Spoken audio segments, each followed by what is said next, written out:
Anak, intindihin mo na lang si Frank kung mahilig siyang mga labit.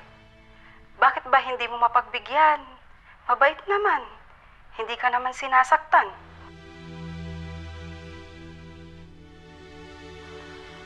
Anak, tanggap ko kung ano pang kasarian mo. Ang problema, ikaw din ang nahihirapan. Ngayon, lalaki ang gusto mo. Bukas, babae. Tapos lalaki na naman. Hindi ba pwedeng pumirmi ka lang sa isa? Nay, hindi nyo naiintindihan. Mahirap maging bisexual katulad ko. Basta, pwedeng bukas na lang tayo mag-usap kasi ang dami kong minasahe ngayon. Pagod na pagod ako.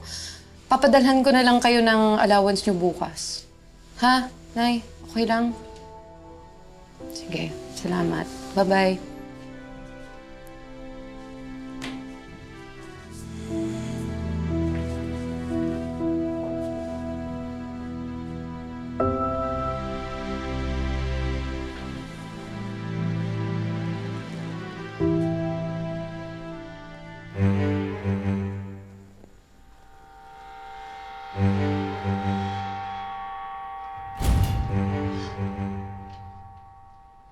Mga hayop kayo! Mga hayop kayo! Anong ginagawa mo dyan, ha? Ha? Leo! Lumayas ka dito! Leo, Lumayas let her ka go! dito! Hayop ka! Leah, stop it! Let her go! Bastos ka! Huwag ka makialam dito! Ha? Sige, umalis ka, hoy! Naiwan mo pa panty mo! Hiya ka! Leah! Bastos ka! Leah! What did you do? Why did you cheat on me? You have no shame. You brought a woman into my apartment. Huh? You animal! You're an animal! Shame? Shame on me? Why do you think I'm having sex with someone else? Because you reject me! You turn me down every time. And I know why. You're not into men. No. You only want women. I'm cheating. You're the one that's cheating! Not true. It's not true. Let go of me, Frank! Frank! Stop! Stop! From now on, things are gonna change. I will take what I want whenever I want it. It will hurt. No! Leave me alone! No! No!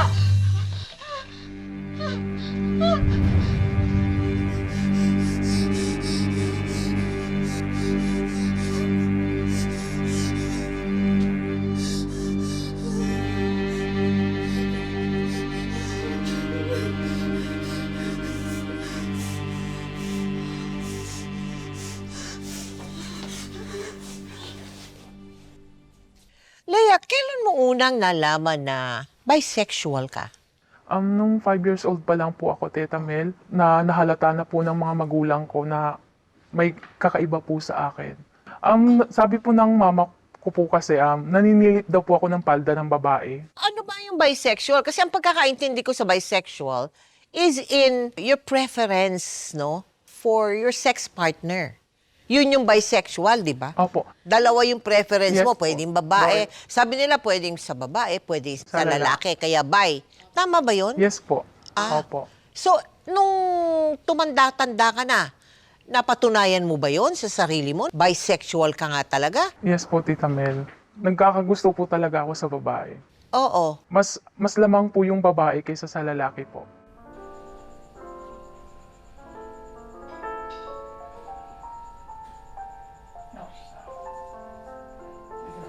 Po?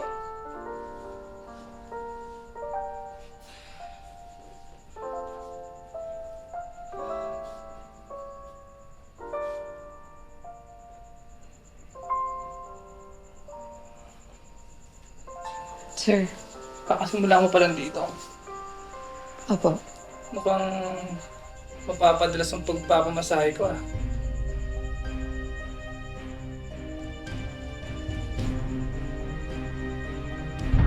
Sir, wag. Huwag. Gusto mong mawala ka ng trabaho? Halika na. Aray! Ah! Ah! Hoy, tabit ko! Hoy, bastos! Hindi ako Hindi, napapagano'n! eh, pare-pareho lang naman kayo. Manyak ka! Pare-pareho lang naman kayo eh. Tabit ko! Mabilis na nabuo ang pagkakaibigan ni Lea at ng katrabaho niyang si Janine. Hanggang sa unti-unti nang nahulog ang loob nila sa isa't isa. Noong maging opisyal na ang kanilang relasyon, nagdesisyon sina Lea at Janine na magsama na sa iisang apartment. Lahat ng kikitain natin dyan sa tindahan na yan, tsaka sa pagmamasahe, iipunin natin dito. Para sa dream house natin. Siguro mga 1 million yun, no? Baka naman mapuno ng kalyo yung kamay ko kakamasahe. Bago pa natin maabot yun? Te, kaya natin yun. Dapat positive lang. Baby pa nga tayo, di ba? Baby, sure ka ba talaga dyan? Parang ibang baby ang gusto mo, ha? Uy, hindi. Akala ko kakilala ko. Ano ka ba? Kilala. Pero mahal, paano naman yung plano ko na gusto ko magtrabaho sa cruise ship? Pangarap ko din yun, ha? Aalis ka? Dito ka lang. Alam mo, itong tindahan na to, magiging grocery pa yan. Tapos pagkatapos nun, magiging supermarket.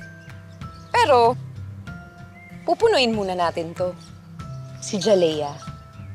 Jalea? Oo. Janine. Lea. Jalea. Yun din magiging pangalan ng baby natin, no? Pero sa ngayon, siya muna si Jalea. Talaga? Mahal? Mahal? Ano nangyayari? Tulong! Tulong! Mahal!